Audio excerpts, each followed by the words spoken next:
There once lived a samurai who was so skilled in the way of the sword that no man who faced him ever walked away victorious, and very few were lucky enough to walk away at all. Revered across Japan and known as the Kensai or the Sword Saint, he duelled 61 men in one-on-one combat and emerged victorious every single time. He even conceived and revolutionized a brand new fighting style, opting to fight with two swords, unlike any samurai before him. This Ronin was more than just a once-in-a-lifetime warrior though. In fact, he was also a renowned philosopher, scholar, artist and writer, a man who spent as much time sharpening his mind as he did his sword. This is the story of the Immortal Samurai, Miyamoto Musashi.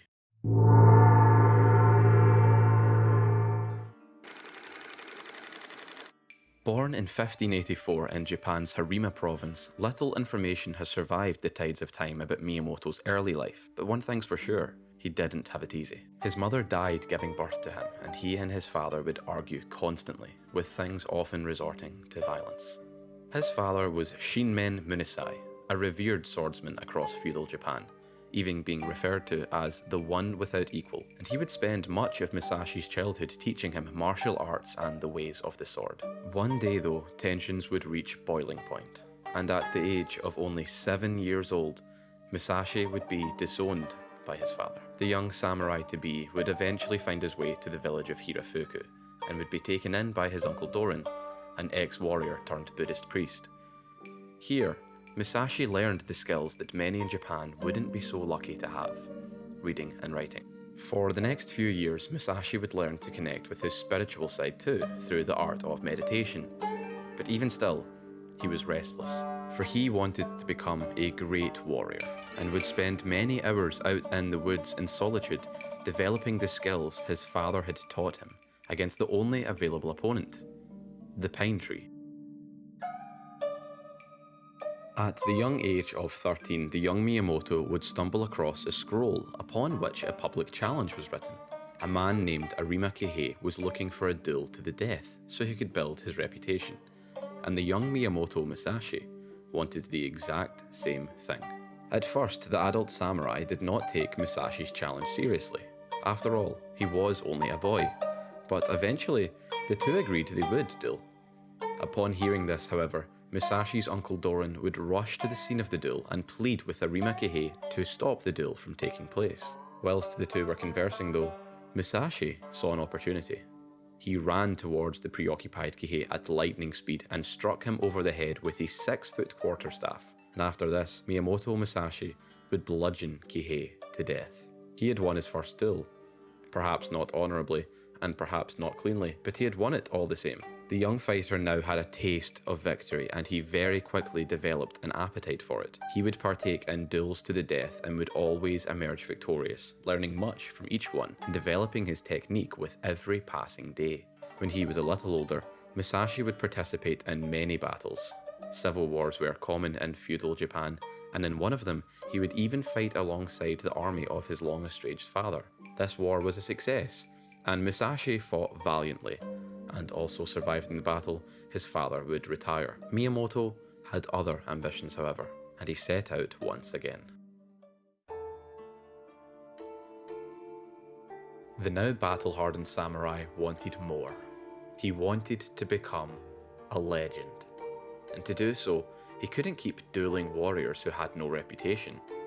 He had to best a warrior that had some sort of prestige attached to his name, so he ventured forth to Kyoto and approached the infamous Yoshioka clan's martial arts school. The school's top swordsman had agreed to duel, but repeating old and dishonourable tricks, Musashi attacked the warrior when he was off guard, and in one strike, the fight was over. Upon learning of this, the felled swordsman's brother challenged Miyamoto to a duel, hoping to reclaim the honour of his family and his clan. The now seasoned samurai deliberately arrived late to this duel, understanding that any sort of edge one could gain over the opponent should be taken.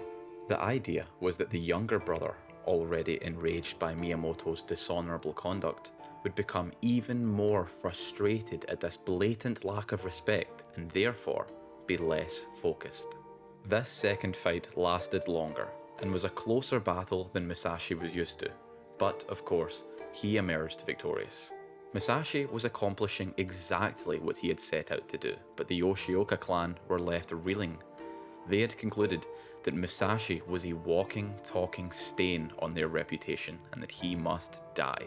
The third and final brother challenged him to a duel once more at a location in a forest clearing. However, Miyamoto arrived early this time, sensing something was afoot, and he was correct. Whilst hiding in the undergrowth, he witnessed some 60 men preparing an ambush.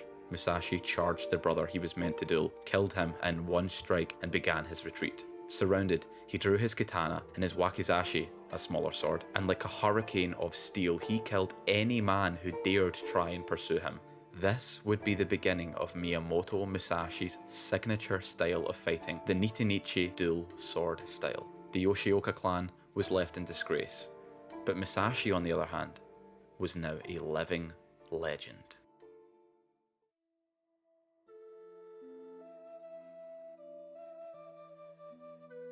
The now accomplished Musashi would go on a warrior's pilgrimage, travelling Japan in search of duels worthy of his time and newly acquired status. He fought warriors who wielded swords. He failed them. He fought warriors with poles and lances. He failed them. He even fought a warrior with the kusarigama, a type of hand sickle with a chain attached to a heavy spiked iron ball. He failed him too. It's important to note though, that this wasn't only a pilgrimage of death. It was also one of art, spiritualism, and self-reflection. Musashi enjoyed painting and became quite skilled at it. The theme of nature was often reflected in his works, more often than not, birds being the subject.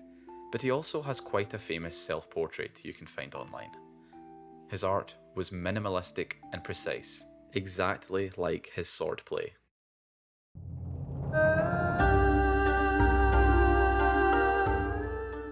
After the completion of his years-long pilgrimage, Musashi would go on to found his own dojo. There was now a gravitas attached to his name. He was a living legend, and students from all over Japan would journey to the city of Edo to learn under his guidance. He would do this for what's thought to be about 7 years, until eventually journeying to the city in which his father lived, who was also in charge of his own dojo. The apple doesn't fall far from the tree after all, it seems. One day, when Musashi was meditating in a temple, he would meet a man named Sasuke Kujiro. Kujiro was a samurai himself, and upon hearing of the legendary Musashi's presence in town, he proposed a duel. The following event would be one for the ages. Sasuke was no random fighter. He was a master swordsman in his own right, and known to be one of the most talented swordsmen in human history. Tales of Sasuke's accomplishments had spread across Japan, earning him the name the Demon of the Western Provinces. The most critical duel in either swordsman's life would take place on a remote island in the spring of 1612, when Musashi was now 30 years old. In true Musashi fashion, he of course arrived late. There are rumours that whilst rowing out to the island, Musashi would carve one of the boat's oars into a wooden sword to use in this duel, which not only would be extremely disrespectful, but would also go to show how confident he was in his abilities versus this lethal samurai.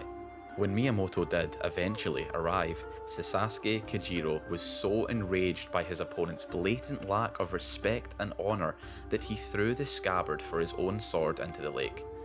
Musashi would then cement himself as perhaps the coolest person to have ever been born, stating to Kujiro, "Don't worry, you'll have no use for your scabbard when you're dead." What followed was an intense duel. Both men started defensively, but after managing to provoke Kujiro into making the first attack, Musashi countered, splitting his skull, and the rest is history.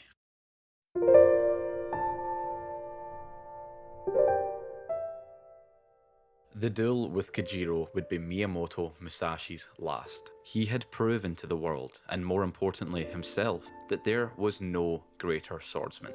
61 men had stepped up to face him, and 61 men had fallen. Musashi would go on to live an eventful life. He engaged in a few more civil wars, continued to teach in his dojo, adopted a son, and then tragically lost that son. When Musashi was much older, he could feel his life slipping away from him. In search of the complete isolation and solitude he would need, he journeyed to a cave in the mountains, where he would write from start to finish his masterpiece, the Gori no Sho, or the Book of Five Rings. This is what makes Miyamoto Musashi truly immortal. The book has been translated into almost every language imaginable and is studied by Eastern and Western leaders, politicians, businessmen, martial artists, and philosophers alike. The book itself is actually 5 books, the books of water, earth, fire, wind, and void. These contain Musashi's thoughts on various topics, from his unique twin sword fighting style and making decisions in the heat of battle, to the correct way to live one's life, which mindset to apply, and even human consciousness in general. Only a few months after completing his magnum opus, Musashi would die from what's thought to be some form of thoracic cancer. He had emerged victorious from 61 duels in his life, and drew his last breath, quite poetically, at the age of 61. He was adorned and buried in his war dress, and the legend goes that a ginormous bolt of lightning lit up the sky as he was lowered into the ground, a sign of the gods welcoming one who lived as a legend.